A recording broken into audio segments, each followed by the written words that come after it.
রঈসুল মুফাসসিরিন আব্দুল্লাহ ইবনে আব্বাস ডাক দিয়ে বলতেছেন, চাচা গো টেনশন করেন না। সুবহানাল্লাহ কোন, আর জোরে কোন সুবহানাল্লাহ। ও চাচা, আমি আগে তিনটা প্রশ্ন শুনবো, তারপরে উত্তর দেব। বলে ভাতিজারে এই তিনটা প্রশ্ন করেছে।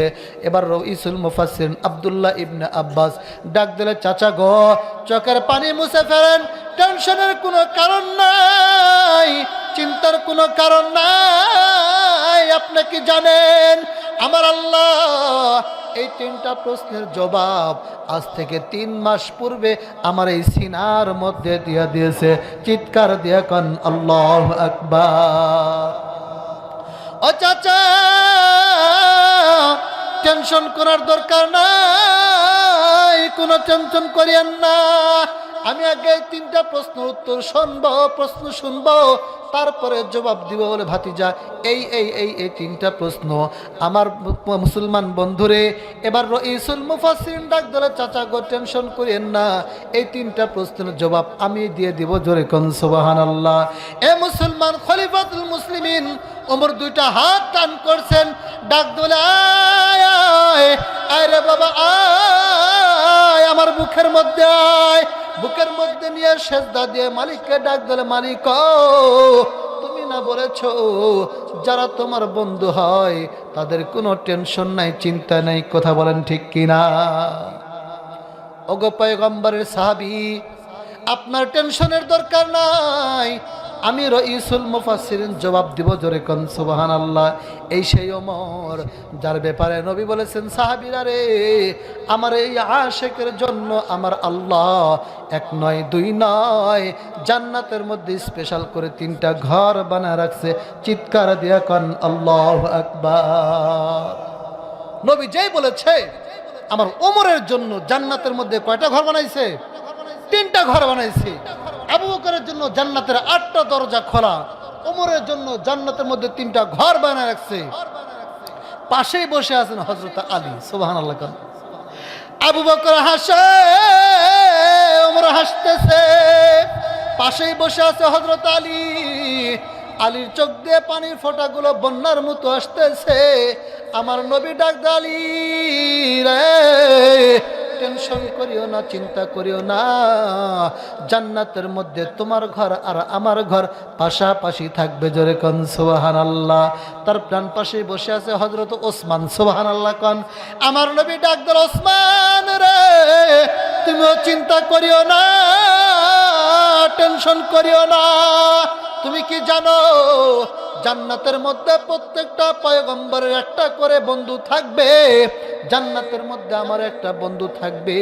এ ওসমান, জান্নাতের মধ্যে আমার যেই বন্ধু থাকবে সেই বন্ধুই হলো তুমি নিজে। সুবহানাল্লাহ কোন, আরো ধরে কোন সুবহানাল্লাহ। এ মুসলমান, আমার নবী যেই মাত্র 4টা খলিফার 4টা সাহাবীর কথা বর্ণনা করেছেন, আমার নবীর সামনেই বসা ছিল হযরতে আবু তালহা। জোরে কোন আল্লাহু আকবার, আরো জোরে কোন আল্লাহু আকবার। আবু তালহা নবীর সামনে বসে ডান হাতখানা বারবার এমন করে নাড়াচাড়া করতেছেন। সুবহানাল্লাহ কোন, আরো জোরে কোন সুবহানাল্লাহ। আবু তালহা ডান হাতখানা কেন বারবার এমন করে নাড়াচাড়া করে? কিতাবের মধ্যে দেখলাম উহুদের ময়দানে আমার নবীর দন্দন মোবারক শহীদ হয়ে গেছে। আমার নবীর মাথার ভিতরে হেলমেট ভেদ হয়ে করা ঢুকেছে। আমার নবী ডাক দিলে, সাহাবীরা রে, আমি বড় ইতীম, আমার মা নাই রে, আমার বাবা নাই, আমি বড় ইতীম। ও সাহাবীরা, দেখো ইহুদিরা আমার মাথার মধ্যে কোরা ঢুকাইছে, তোমরা কি পারোনি আমার মাথার মধ্যে থেকে এই কোরাটা বের করে দিতে? আমার নবী এমন করে ফোপাইয়া কান্দে, কারণ এতিম নবী আমার দুনিয়ার জমিনের মধ্যে আসার আগে তার বাবাকে হারাইছে। কথা কোন ঠিক কিনা?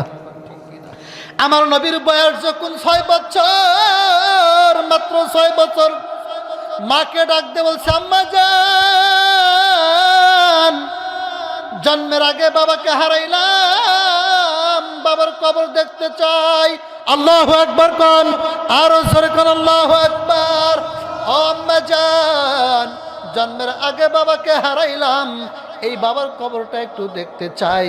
এমন করে যখন বলতেছে, মা আমেনা তার শ্বশুরকে ডাক বলছেন, আব্বা জান, আপনার নাতি তার বাবার কবর দেখতে চায়। এবার আব্দুল্লাহ এবার মুসলমান বন্ধুরে আব্দুল মোত্তালেব ডাক বলছে, আমেনা তুমি যেহেতু তোমার সন্তানকে নিয়ে তার বাবার কবর দেখানোর জন্য যাওয়ার জন্য ইচ্ছা করেছ, একা যাওয়ার দরকার নাই। এই যে আমার একজন দাসী আছে যার নাম উম্মে আয়মান, জোরে কোন ঠিক কিনা? এই উম্মে আয়মান দাসীটাকে নিয়ে যাও, নবীজিকে তার বাবার কবর দেখা দাও। এ মুসলমান, উম্মে আয়মান দাসীকে নিয়ে যখন বাবার কবর দেখার জন্য জিয়ারতের জন্য দাঁড়াইছে, বাবার কবর জিয়ারত করে যখন আসবে, আমার আল্লাহ রাব্বুল আলামিন ডাক ধরে, ও জিবরাইল রে, তুমি কি জানো এই মুহূর্তে আমি আল্লাহ কি করতে চাই? জিবরাইল বলে না, বলে জিবরাইল এই মুহূর্তের মধ্যে আমি আল্লাহ আমার বন্ধু মুহাম্মাদের মায়ের জানটা কবজ করতে চাই। আল্লাহু আকবার কোন। এ মুসলমান, যেই মাত্র জিবরাইল এই কথা শুনছে, জিবরাইল চোখের পানি ছেড়ে কান্দে, আল্লাহ ও মালিক, দুনিয়ার মধ্যে আসার আগে তোমার পয়গম্বর বাবা হারাইছে, আজকে বাবার কবর দেখতে এসে যদি মাকে হারায়, ও মাওলা তোমার নবীর চাইতে বড় এতিম আর কেউ নাই। আয় আল্লাহ, দরখাস্ত করি মালিক এমন করিয়েন না। এ মুসলমান, আল্লাহ পাক রব্বুল আলামিন ডাক দাও জিবরাইলকে, যাও যাও মালাকুল মউত আজরাইলকে ডাক দাও, জোরে খান আল্লাহু আকবার। আজরাইলকে ডাক দিছেন, আজরাইল রে যা যা, আর দেরি করিস না। বলে আল্লাহ কোথায়? বলে ওই যে দেখো আমার নবী তার মাকে নিয়ে বাবার কবর জিয়ারত করার জন্য আসছে, আর দেরি করিস না, যা আমার নবীর মায়ের জানটা কবজ করে নিয়ে। জিবরাইল এই কথা শোনার পরে, আজরাইল শোনার পরে আজরাইল দুইটা চোখের পানি ছেড়ে কান্দে, আল্লাহকে ডাক দে, আল্লাহ এই কাজটা আমি করতে পারবো না। যেই নবীর মা নাই, যেই নবীর বাবা নাই, সেই নবীর মাকে যদি নিয়ে আসা হয়, আপনার নবী বড় এতিম হয়ে যাবে। কথা কোন ঠিক কিনা? ও মালিক, আপনার নবীর মায়ের জানটা আমি কবজ করতে পারবো না। আমার আল্লাহ ডাক দিলে, জিবরাইল আজরাইলকে বলো আমি আল্লাহ আদেশ করেছি। এরপরে হযরতে আজরাইল চলে আসছেন, মা আমেনার জানটা কবজ করবে। আজরাইল তাকাইয়া দেখে আসমানে যত ফেরেশতা আছে, জমিনের মধ্যে যত ফেরেশতা, চোখের মধ্যে পানি টপ টপ করে পড়তেছে। আল্লাহু আকবার কর। জমিন থরথর থরথর করে কাঁপতেছে, আসমান থরথর করে কাঁপে। ও মুসলমান, এবার আজরাইল আলাইহিস সালাম মা আমিনার জানটা যেই মাত্র কবজ করে নিয়ে গেছে, আমার নবীর মা আমেনা জমিনের মধ্যে পড়ে যায়। এবার উম্মে আয়মান দেখলেন, হায় হায়, এবার মুসলমান বন্ধুরে ও মোহাম্মদকে নিয়ে আসলাম বাবার কবর জিয়ারত করার জন্য। তার মা দুনিয়া থেকে চলে গেছে, আমার নবী 6 বছর বয়স, বুঝে না। উম্মে আয়মান একাই মাটি খনন করে যখন মাটির মধ্যে দাফন করতেছে, উম্মে আয়মান যখন আমার মা আমেনাকে মাটির মধ্যে দাফন করতেছে, আমার নবী একবার আসমানের দিকে তাকায়,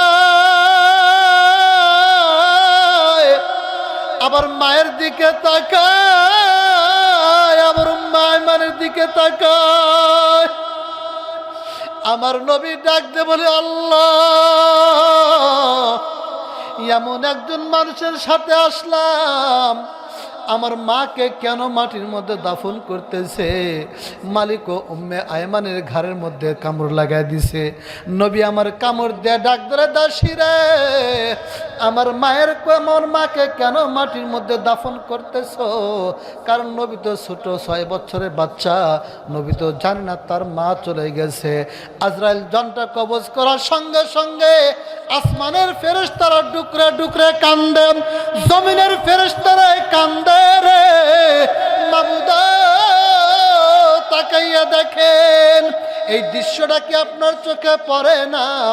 আমার আল্লাহ ডাক দিলে ফেরেশতারা রে, আমার নবীকে এতিম বানাইছি কি হবে? আমার নবীর জন্য আমি আল্লাহ নিজেই যথেষ্ট। চিৎকার দিয়ে কোন আল্লাহু আকবার। এমন এতিম নবী আমার,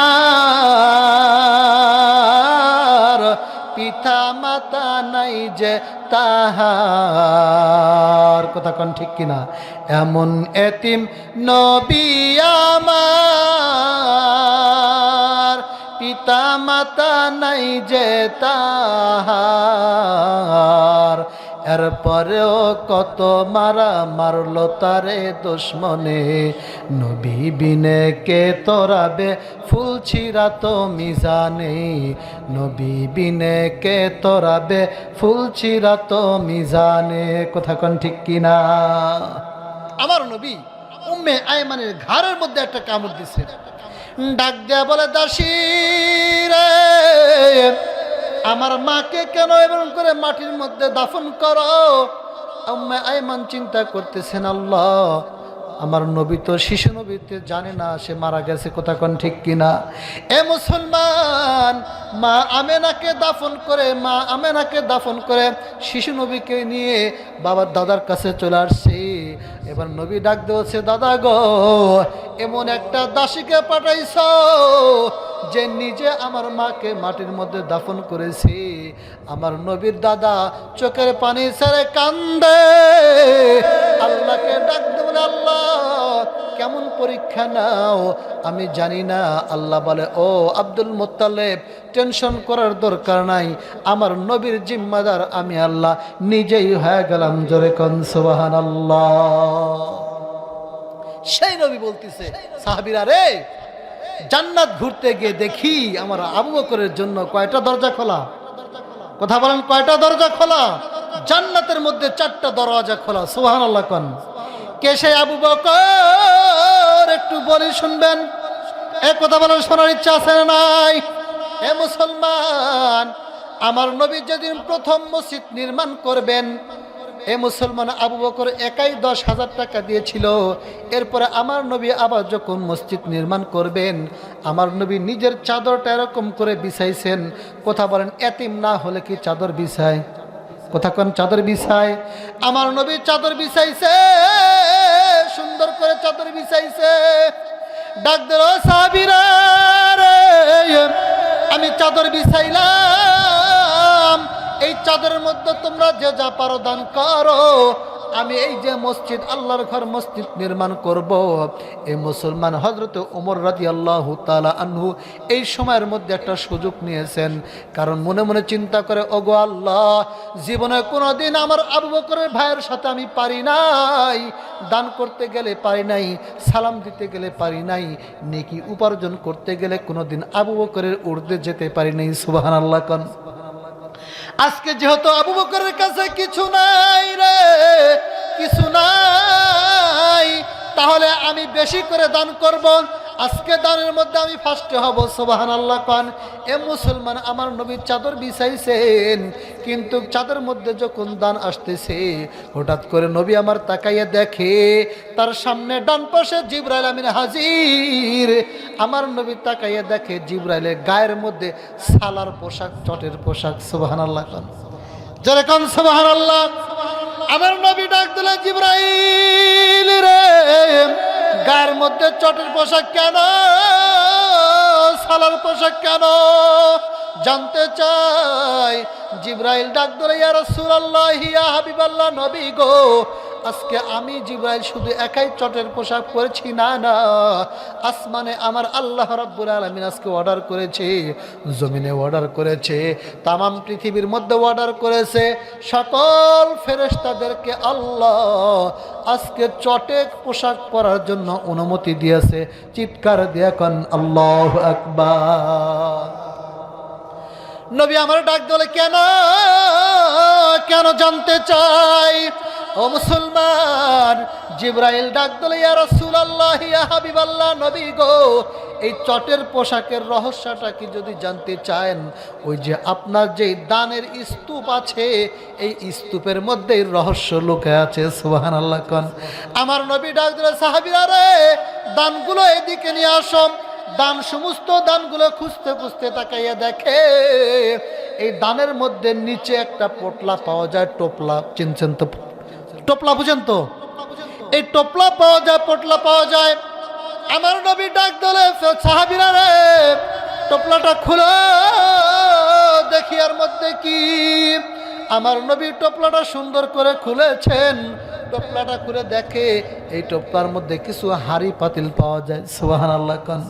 কিছু চামচ আছে, কিছু হাঁড়ি পাতিল আছে। একটা পাতিলের মধ্যে একটা জামা দেখা যায়, আর জামার সাইডে দেখা যায় সুই আর সুতা দেখা যায়। সুবহানাল্লাহ কোন। আমার নবী ডাক দিলেন, সাহাবীরা রে, এই দানটা যে করেছে তার বাড়িতে কিছুই নাই, কিছুই নাই, সুই সুতা পর্যন্ত ছিল। এই সুই সুতা পর্যন্ত আজকের দিনের জন্য দান করেছে। সুবহানাল্লাহ কোন। কে দান করেছ? কে? হাত উঠাও, দেখতে চাই। কেউ হাত উঠায় না। আমার নবী ডাক দিলে, কেন হাত উঠাও না? জিবরাইল কানে কানে ডাক দিলে, নবী গো, আপনার এই দানটা হলো আপনার সাহাবী আবু বকরের। সুবহানাল্লাহ কোন। আরো জোরে কোন সুবহানাল্লাহ। আবু বকর রাখতে চায় গোপন, আল্লাহ রাব্বুল আলামিন করে দেয় ওপেন। জোরে কোন ঠিক কিনা? এ মুসলমান, আমার নবী ডাক দিল, আবু বকর, হাড়ি পাতিল কেন জানতে চাই? আবু বকর ডাক দিল, ইয়া রাসূলুল্লাহ, ইয়া হাবিবাল্লাহ, নবী গো, মদিনার মধ্যে যেদিন প্রথম মসজিদ নির্মাণ করতে চেয়েছিলেন, আপনি 10,000 টাকা চেয়েছিলেন, কাউকে দিতে দেই নাই। আমার কাছে সম্পত্তি ছিল, আমি আবু বকর একাই 10,000 টাকা দিয়েছিলাম। সুবহানাল্লাহ কোন। আজকে আপনি চাদর বিছাইছেন, বুঝতে পেরেছি। আজকে নবী চাদর বিছাইছে। আমার নবী চাদর বিছানো মানে অনেক কিছু, বড় কিছু। কথা কোন ঠিক কিনা? ইয়া রাসূলুল্লাহ, দৌড়াইয়া বাড়িতে গেলাম, বিবিকে ডাক দিলে, বিবি রে, কি আছে রে বিবি, দে। আমার নবী চাদর বিছাইছে, আজকে চাদরের মধ্যে আমি দান করব। বিবি ডাক দিলে, পানের স্বামী আমার, ওগো আল্লাহর নবীর সাহাবী গো, আমার ঘরের মধ্যে কিছু নাই, কিছু নাই। বলে, ও বিবি, ওই যে হাঁড়ি পাতিল দেখা যায় ওইগুলো দাও। বলে, পানের স্বামী আমার, এইগুলো যদি দেই তাহলে কি রান্না, কাতে রান্না করে খাবো? কথা কোন ঠিক কিনা? আবু বকর ডাক দিলে, বিবি রে, রান্না করার জন্য চাউল দরকার। কথা কোন ঠিক কিনা? এ বিবি, তোর ঘরে কি চাউল আছে? বলে না। বলে, রান্না করার জন্য গম দরকার, তোর ঘরে কি গম আছে? বলে না। রান্না করার জন্য আটা দরকার, তোমার ঘরে কি আটা আছে? বলে না। বলে, বিবি রে, যেই ঘরে চাল নাই, গম নাই, আটা নাই, এ বিবি, এই ঘরে হাঁড়ি পাতিল দিয়া কি করবা? দে রে বিবি, দে, আমার নবীর দিনের জন্য আমি দান করে দিতে চাই। চিৎকার দিয়া কান আল্লাহু আকবার। আবু বকর নিয়ে যখন আসতেছিলেন, পিছন থেকে তার বিবি ডাক দিয়ে বলছে, প্রাণের স্বামী আমার, একটু দাঁড়ান। বলে, কেন? এ মুসলমান, দুনিয়ার জমিনের মধ্যে আমরা বলি, যেমন স্বামী হয় বিবিও তেমন হয়। কথা কোন ঠিক কিনা? যেমন বাবা হয় তেমন সন্তান হয়। কথা কোন ঠিক কিনা? বাবা যদি জুয়াখোর হয়, বাবা হয়, ছেলে হয় মদখোর। কথা কোন ঠিক কিনা? বাবা যদি আল্লাহওয়ালা হয়, ছেলে দেখবেন দুনিয়ার সবচাইতে বুজুর্গ হবে। কথা কোন ঠিক কিনা? এ মুসলমান, স্বামী যদি ভালো হয়, ঘরের বউ ভালো হয়। কথা কোন ঠিক কিনা? বিবি ডাক দিয়ে বলছে, প্রাণের স্বামী আমার, ওগো আল্লাহর নবীর সাহাবী, আপনি বুঝি একাই নেকি উপার্জনের ইচ্ছুক, আমার কি ইচ্ছা হয় না? আবু বকর ডাক দিয়েছে, বিবি রে, তুমি কি দান করবা? না আছে হাতের বালা, না আছে কানের দুল, না আছে তোমার নাকের ফুল। বিবি রে, তুমি কি দান করবা? বলে, নবীর সাহাবী গো, এই যে আমার গায়ের মধ্যে একটা মাত্র পোশাক, এটা আমি আল্লাহর রাসূলের দিনের জন্য দান করে দিব। বলে, বিবি রে, তুমি কি পরে থাকবে? বলে, আজকে আমি চটের পোশাক পরবো। সুবহানাল্লাহ। ইয়া রাসূলুল্লাহ, ইয়া হাবিবাল্লাহ, নবী গো, এই জামাটা আমার বিবি দিনের জন্য দান করেছে। আল্লাহ বলে, নবী গো, আবু বকরের বিবির এই দানটা আমি আল্লাহর কাছে এমন পছন্দ হয়, এই মসজিদের জন্য দান করেছে। এই দানটা পছন্দ হওয়ার কারণে, চটে পোশাক পরার কারণে আমি আল্লাহ পাক রব্বুল আলামিন তাম দুনিয়ার ফেরেশতাদেরকে অর্ডার করলাম, যাও আজকে আবু বকরের বিবির মতো তোমরাও চটের পোশাক পরো। জোরে কান সুবহানাল্লাহ। এ মুসলমান, আবু বকর যেমন মসজিদের জন্য জান্নাতের 10 জন সাহাবীদের মধ্যে একজন সাহাবী, কথা কোন ঠিক কিনা? আশারে মুফাসসার সাহাবীদের মধ্যে একজন সাহাবী, যেই সাহাবী দুনিয়ার জমিনের মধ্যে জান্নাতের সার্টিফিকেট পেয়েছে। কথা বলেন, এর কি আর কোন আমলের দরকার আছে? এক কথা বলেন, আছে? তারপরও এই সাহাবীটা আমলের জন্য, আল্লাহর ঘরের মসজিদের জন্য বাড়ি থেকে হাঁড়ি পাতিল দান করেছে। আপনাদের কাছ থেকে জানতে চাই, কোন এমন ভাই আছে আবু বকরের মতো দাঁড়াইয়া বলবেন, হুজুর আর কিছু দেখব না, আল্লাহর ঘরের নবীর জন্য এই জায়গার মধ্যে আমি দেখতে চাই 10 জন ভাই 10,000 টাকা। একটু হাত তুলে দেখান, একটু হাত তুলে আল্লাহকে দেখান। আল্লাহ, তোমার ঘর মসজিদের জন্য 10 জন ভাই 10,000 টাকা দিয়েছে। যেমন করে আল্লাহর পয়গম্বরের সাহাবীরা 10 জন ছিল, আশারায়ে মুফাসসারা 10 জন সাহাবী, 10 জন সাহাবী জান্নাতি। এরকম করে 10 জন আমি মানুষ দেখতে চাই হুজুর, আল্লাহর ঘর মসজিদের জন্য একটা। বাবা, আল্লাহর ঘর মসজিদের জন্য বেশি চাই নাই, বেশি চাই নাই, মাত্র 1000 করে টাকা 10 জন মানুষ চেয়েছি। পারবেন না? দিতে পারবেন না? কতক্ষণ দিতে পারবেন না? কি কবর? জীবিত কবর, জীবিত একটা মাইয়াত লাশকে নিয়ে তাম দুনিয়া 40 দিন ভ্রমণ করেছে। 3 নাম্বার, একই সাথে 2টা ভাই জন্ম নিয়েছে, অথচ মরার পরে হিসাব করে দেখা যায় এক ভাই একসাথে, দুই ভাই একসাথে জন্মগ্রহণ করেছে, একসাথে মরেছে। বয়স হিসেব করলে দেখা যায় এক ভাই আর এক ভাইয়ের চাইতে 100 বছরের বড়। সুবহানাল্লাহ। আরো জোরে কোন সুবহানাল্লাহ। শুনতে চান তো? ইনশাআল্লাহ শুনতে চান তো আপনারা? তাহলে আসেন, 5 জন মানুষ, 10 জন মানুষ, এবার 10 জন আসি, 500 করে টাকা দেন, 5000 টাকা হবে। এবার পারবেন তো ইনশাল্লাহ? আসেন, নিজের বাবার জন্য, মায়ের জন্য, দাদা দাদি চলে গেছে, আহারে দেখেন এত অর্থ সম্পদ, এই যে জমিন আপনার জন্য রেখে গেছে আপনার বাবা, এই যে বাড়ি ঘর করে রেখে গেছে, আপনিও ঠিক এরকম করে রেখে যাবেন। আরবিতে একটা শব্দ আছে, কামা তাদিনু তুদানু। আপনি আপনার বাবার জন্য, মায়ের জন্য, দাদার জন্য যেভাবে দান করে যাবেন, আপনি দুনিয়ার থেকে যাওয়ার পরে আপনার সন্তানেরাও ঠিক এরকম করে আপনার জন্য দান করবে। আপনি দান করবেন না, আপনার কোন সন্তান আপনার জন্য দান করবে না। নাম কি? নারে তাকবীর। পিছনে ফেরাউন ধাক। আল্লাহ এখান থেকে বাঁচার উপায় কি জানতে চাই। আমার আল্লাহ ডাক দিল, মুসা তোমার হাতের যেই লাঠি আছে, এই লাঠিটা দিয়ে তুমি বিসমিল্লাহির রহমানির রহিম বলো, আর সমুদ্রের মধ্যে একটা আঘাত লাগায় দাও। জোরে কোন সুবহানাল্লাহ।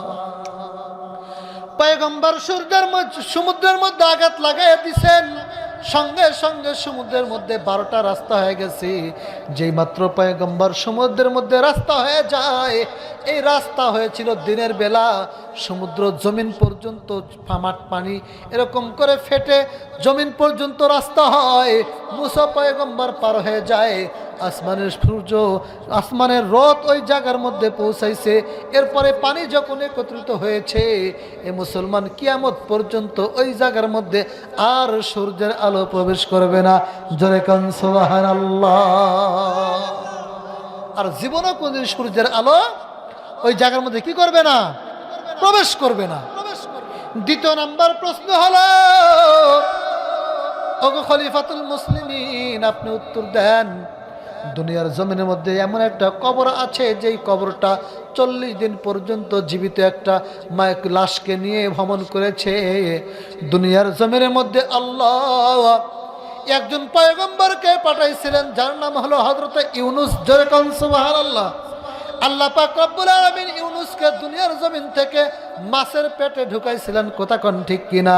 এই মাছটা হলো জীবিত কবর, আর হযরতে ইউনুস হলো জীবিত একটা লাশ। এই জীবিত লাশটাকে নিয়ে ইউনুস আলাইহিস সালাতু ওয়াস সালামকে নিয়ে এই মাছটা একদিন নয়, 2 দিন নয়, তামাম দুনিয়া ভ্রমণ করেছে। জোরে কোন সুবহানাল্লাহ।